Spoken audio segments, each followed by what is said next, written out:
కొంతమందికి బొబ్బరి గారెలు వేయాలంటే కొంచెం కంగారు పడతారండి. ఎందుకంటే బొబ్బరి గారెలు అనేవి ఆయిల్ ఎక్కువ పీల్చేస్తాయి అనుకుంటారు. అలాగే మనం ఆయిల్లో డీప్ ఫ్రై చేసేటప్పుడు కూడా అవి విరిగిపోతాయి. అలాగే ఏమీ జరగకుండా ఈ వీడియోలో చెప్పిన విధంగా చేసుకుంటే బొబ్బరి గారెలు అనేవి కరెక్ట్గా వస్తాయి. నేను ఇక్కడ గారెలు తయారు చేయడానికి బొబ్బరి పప్పుని ఒక 3 గంటల ముందే నేను నానబెట్టుకుని ఇలాగా శుభ్రంగా పొట్టు లేకుండా శుభ్రంగా కడుక్కున్నానండి. దీనికి మనకు పొట్టు అనేది ఎక్కడా కూడా లేకుండా క్లీన్గా కడుక్కోవాలి. మనకి పొట్టు అనేది ఎక్కువ మనకు పప్పుకు ఉండిపోయిందంటే మనకు ఆయిల్ ఎక్కువ పీల్చేస్తుందండి. అందుకని పొట్టు లేకుండా బొబ్బరి పప్పుని క్లీన్గా కడుక్కోవాలి. ఈ బొబ్బరి పప్పు నేను ఒక పెద్ద గ్లాస్తో తీసుకున్నానండి. ఇప్పుడు దీంట్లోకి మినపగుళ్ళు, ఈ చిన్న గ్లాస్తో నేను ఒక గ్లాసు మినపగుళ్ళు నానబెట్టుకున్నాను.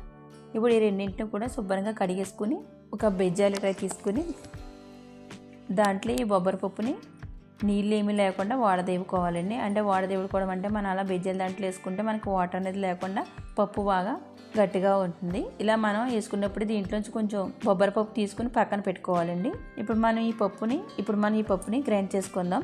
ఈ పప్పు గ్రైండ్ చేసుకునేటప్పుడు మరీ మెత్తగా చేసుకోకూడదు. అలాగే నీళ్ళు కూడా వేసుకుని రుబ్బుకోకూడదండి. కొంచెం మనకి పప్పు బద్దలు తగిలేలాగా రుబ్బుకోవాలి. నేను ఈ వీడియోలో చూపిస్తున్నట్టు విధంగా పప్పుని మీరు రుబ్బుకుంటే మీకు గారెల షేప్ అనేది కరెక్ట్గా వస్తుంది. ఇప్పుడు ఇలా రుబ్బుకొని పెట్టుకున్న పిండిలో చిన్నగా కట్ చేసుకున్న ఉల్లిపాయ ముక్కలు, అల్లం ముక్కలు, పచ్చిమిర్చి, జీలకర్ర, రుచికి సరిపడగా ఉప్పు వేసుకుని ఈ పిండి మొత్తం అంతా బాగా కలుపుకోవాలండి. ఇప్పుడు ఇలా కలుపుకున్న తర్వాత మనం ముందుగా తీసుకుని పక్కన పెట్టుకున్న బొబ్బరి పప్పు ఉంది కదండి, ఆ బొబ్బరి పప్పుని మనం దీంట్లో వేసేసుకోవాలి.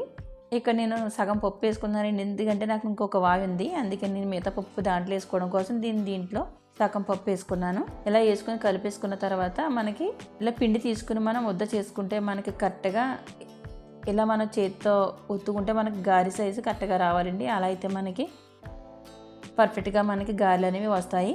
ఇప్పుడు మనకి స్టవ్ వెలిగించుకొని డీప్ ఫ్రైకి ఆయిల్ పెట్టుకుందాం.